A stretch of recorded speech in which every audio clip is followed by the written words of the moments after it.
Shalom dan salam sejahtera umat-umat Tuhan. Marilah kita mempelajari pelajaran Sekolah Sabat, namun sebelumnya kita sama-sama berdoa. Tuhan, terima kasih atas berkat-Mu menyertai kami sampai saat ini. Kami akan belajar pelajaran Sekolah Sabat. Kiranya firman Tuhan yang akan berbicara dan berkati kami hingga kami dapat memahami dan dapat memiliki firman Tuhan. Di dalam nama Tuhan Yesus kami sudah berdoa, amin. Bapak Ibu yang diberkati oleh Tuhan, pelajaran Sekolah Sabat kita berjudul Milenium di Bumi. Ya, mungkin ketika kita mendengar kata milenium, beberapa dari Bapak Ibu Saudara sekalian mungkin sudah mengetahui apa arti dari milenium tersebut.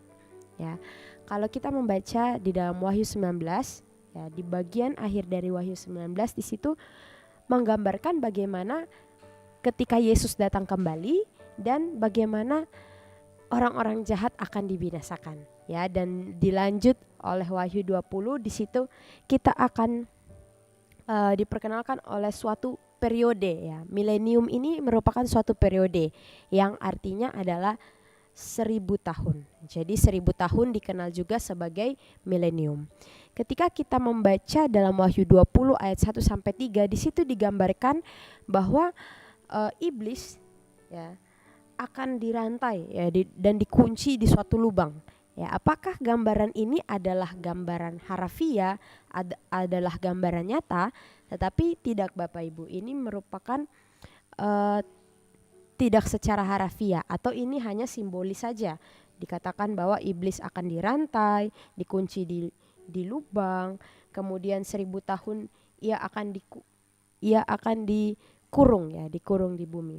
Maksud dari Wahyu 20 ayat 1 sampai 3 itu merupakan simbol bagaimana iblis ini akan dikurung di bumi yang sunyi, ya, yang tidak berpenghuni, dan juga terikat oleh keadaan yang ia ciptakan sendiri, ya, di mana di sini iblis akan dikurung, dirantai tanpa menggoda orang-orang untuk masuk dalam kejahatan. Jadi dia akan merenungkan bagaimana kejahatan yang sudah dia lakukan bersama dengan para malaikat-malaikat jahat. Ya, dikatakan bahwa kata Yunani jurang maut ini dalam bahasa Inggris adalah abyss. Abyss ini memiliki arti adalah kosong, ya, atau menggambarkan bumi pada saat penciptaan. Jadi keadaan bumi ketika 1000 tahun lamanya pada periode milenium itu sama seperti keadaan bumi pada waktu awalnya atau kosong. Ya, jadi ketika masa 1000 tahun dan ketika bumi pada awal diciptakan kosong itu sama. Jadi ketika periode 1000 tahun, ya, Allah membawa umat-umat untuk naik, ya, sementara bumi ini dikosongkan. Ya, sunyi, sepi, tertinggallah iblis atau setan dan juga malaikat-malaikat jahat. Allah mengunci mereka di sana, ya, membiarkan mereka untuk merenungkan kejahatan-kejahatan mereka. Itu, ya. Kemudian setelah selesai masa itu, Allah akan membuat dunia yang baru yang akan kita tinggalkan selama-lamanya, dan kita akan turun ke dalam dunia baru tersebut. Dikatakan bahwa di dalam 2 Petrus 2 ayat 4, ya, kita akan melihat 2 Petrus 2 ayat 4 berkata bahwa sebab jikalau Allah tidak menyayangkan malaikat-malaikat yang berbuat dosa, tetapi melemparkan mereka ke dalam neraka, dan dengan demikian menyerahkannya ke dalam gua-gua yang gelap untuk menyimpan mereka sampai hari penghakiman. Di sini dikatakan bahwa sejak awal, ya, Tuhan sudah memberikan keselamatan kepada kita semua. Namun memang pilihan di tangan kita. Ketika kita memilih untuk menjadi orang-orang yang berbuat jahat, yang menjadi pengikut iblis, menjadi malaikat jahat, Tuhan tidak akan menyayangkan malaikat-malaikat jahat. Dia akan membinasakan, ya. Ketika masa 1000 tahun, dia akan mengurung iblis dan malaikat-malaikatnya di dalam bumi yang kosong, ya, yang belum berbentuk, ya. Dan dikatakan bahwa kalau kita melihat dalam buku Yeremia juga, dalam Yeremia 4 ayat 23 sampai 26, di situ bagaimana digambarkan suatu nubuatan Yeremia menggambarkan suatu keadaan bumi yang masih kosong, yang belum ada manusia, yang belum ada makhluk-makhluk yang diciptakan. Ya, bumi itu sepi. Ya, nah disitulah Tuhan menghukum Lucifer dan malaikat-malaikat jahat agar mereka dapat merenungkan perbuatan-perbuatan yang telah mereka lakukan selama ini. Ya, Allah mau agar seluruh alam semesta menyadari bahwa upah dosa adalah maut.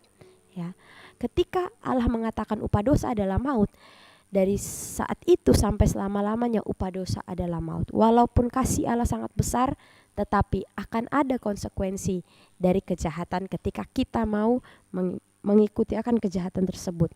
Sehingga Allah menangani masalah dosa, sehingga dosa tidak akan pernah muncul lagi. Pada masa itulah Allah menangani akan masalah dosa agar dosa tidak pernah muncul lagi. Ya, ketika kita tinggal di rumah yang baru, dosa tidak akan ada lagi.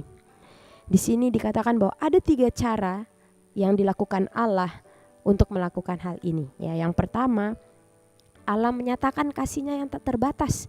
Dia memberikan keselamatan. Ya, Dia sangat berupaya untuk menyelamatkan seluruh manusia. Tetapi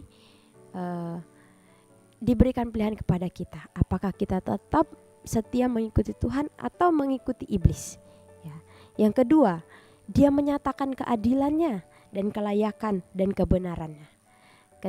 Dia menyatakan bahwa Dia adil ada di bumi ini dan Dia mengadili setiap perbuatan-perbuatan kita. Dan yang ketiga, Dia mengizinkan alam semesta untuk melihat hasil akhir dari dosa dan pemberontakan. Ya, jadi Dia mengurung Lucifer agar kita semua melihat bahwa ada konsekuensi dari dosa, yaitu maut. Ya, karena upah dosa adalah maut. Inti dari pelajaran kita hari ini dan sepanjang minggu ini adalah tentang kemenangan kasih Allah. Ya, Allah akan memenangkan kehidupan kita dengan kasih-Nya yang sungguh luar biasa.